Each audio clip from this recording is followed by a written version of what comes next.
सोचो जरा, एक अजीब सी पत्थर जैसी चीज आसमान से जमीन पर गिरती है।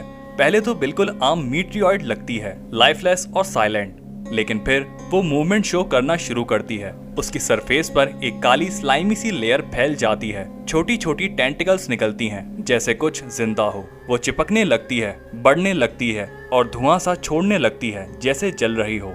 टिकटॉक पर लाखों लोग ये देखकर हिल गए। क्या ये एलियन पैरासाइट का प्रूफ था या सिर्फ एक केयरफुली स्टेज प्रैंक?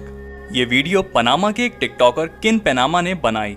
उसने दिखाया कि एक छोटा सा पत्थर उसके बैकयार्ड में आया, जो उसके कहने के अकॉर्डिंग आसमान से गिरकर आया था। पहले तो आम लग रहा था, लेकिन फिर उसकी सरफेस फट गई और एक पीला हरा सा लिक्विड बाहर निकला। कुछ घंटों में वो लिक्विड काला हो गया और उस पर चिपचिपी लेयर बन गई, और फिर उस लेयर से निकल रही थी मूवमेंट करती हुई टेंटिकल्स जैसी स्ट्रैंड्स। ये देखकर सबको याद आया मार्वल का कैरेक्टर वेनम, और कमेंट्स भर गए, इन्वेजन स्टार्ट हो गया है, अब दुनिया खत्म होने वाली है। फिर कुछ दिनों में ये क्लिप टिकटॉक, इंस्टाग्राम, ट्विटर और न्यूज तक फैल गई। लोग जूम करके हर फ्रेम देख रहे थे, कह रहे थे जैसे वो चल रही है, सांस ले रही है।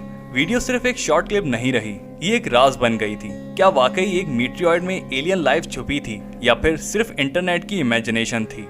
इस वीडियो के वायरल होने का असली रीजन था डर। इंसान हमेशा से फैसिनेटेड और डरे हुए हैं इस ख्याल से कि कोई एलियन स्पीशी आसमान से पत्थर के अंदर छुप कर आएगा। मूवीज जैसे वेनम, द ब्लॉब और लाइफ इस डर को दिखाती हैं। एक अननोन ऑर्गेनिज्म जो स्पेस से आता है और अनकंट्रोलेबली फैल जाता है। ये टिकटॉक क्लिप उसी साइकोलॉजिकल फेयर को छेड़ रही थी। लेकिन अगर ध्यान से देखो तो ये पत्थर असली मीटियोइड जैसा नहीं लगता। रियल मीटियोइड की आउटर लेयर होती है शाइनी फ्यूजन क्रस्ट, जो एटमॉस्फेयर में जलकर बनती है। लेकिन यहाँ जो दिख रहा है वो ज्यादातर बर्न्ड राइजिन या पिघली हुई रबर जैसी लग रही है। टेंटिकल्स भी नेचुरल फ्लैश जैसे बिहेव नहीं कर रहे, वो स्नैप कर रहे हैं, कर्ल कर रहे हैं, जैसे कोई हीटेड प्लास्टिक ठंडा होते हुए मुड़ता है। साइंटिस्ट और स्केप्टिक्स ने फौरन एनालाइज किया। उन्होंने कहा कुछ पॉलीमर्स जैसे silicon based PDMS solvent absorb करके फूलते सिकुड़ते हैं। जब वो ड्राई होते हैं तो वो हिलते, बेंड होते और टूटने लगते हैं, बिल्कुल जैसे कुछ जिंदा हो।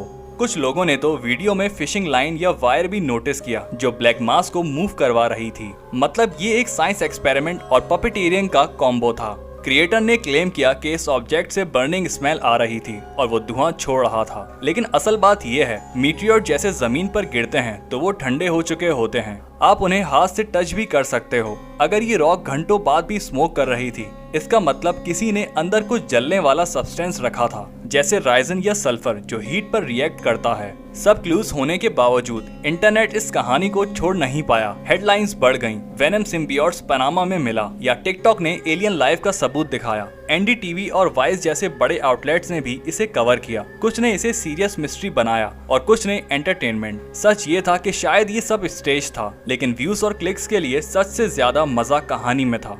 ये इवेंट एक और गहरी बात दिखाता है, हमारी रीडनेस एक्स्ट्राऑर्डिनरी चीजों पर यकीन करने की। जब भी हमें कुछ थोड़ा भी एलियन जैसा दिखता है, हमारी सोच फौरन साइंस फिक्शन की तरफ चली जाती है। और टिकटॉक जैसे प्लेटफॉर्म में short looping videos easily imagination और रियलिटी का बॉर्डर तोड़ देती हैं। क्रिएटर्स के लिए ये हॉक्सेस वायरलिटी का परफेक्ट फॉर्मूला है। व्यूअर्स के लिए ये इररेसिस्टिबल व्हाट इफ होता है। अब सवाल आता है, क्या वेनम मीटियोइड असली था? एविडेंस क्लियर कहता है नहीं, वो रॉक मीटियोइड नहीं था, वो मूवमेंट बायोलॉजिकल नहीं थी और पूरा सीन स्टेज था। मटेरियल्स का यूज करके एलियन स्लाइम जैसा इफेक्ट बनाया गया, लेकिन स्टोरी टेलिंग के लिए एकदम ब्रिलियंट। इस वीडियो ने लोगों को चिल्स दिए, डिबेट शुरू करवाई और दिखाया कि इंटरनेट पर साइंस और फिक्शन की लाइन कितनी इजीली ब्लर हो सकती है। आखिर में ये एलियन लाइफ का प्रूफ नहीं था, ये प्रूफ था एक और चीज का, सोशल मीडिया की पावर, कि एक ब्लैक लंप ऑफ राइजन एक एलियन सिम्बियोट बन सकता है। एक टिकटॉक एडिट एक अर्बन लेजेंड बन जाता है। और शायद असली लेसन ये है, सबसे ज्यादा खतरनाक चीज आसमान से गिरता हुआ पत्थर नहीं, बल्कि वो स्पीड है जिससे हम इंटरनेट पर देखकर कुछ भी चीज मान लेते हैं।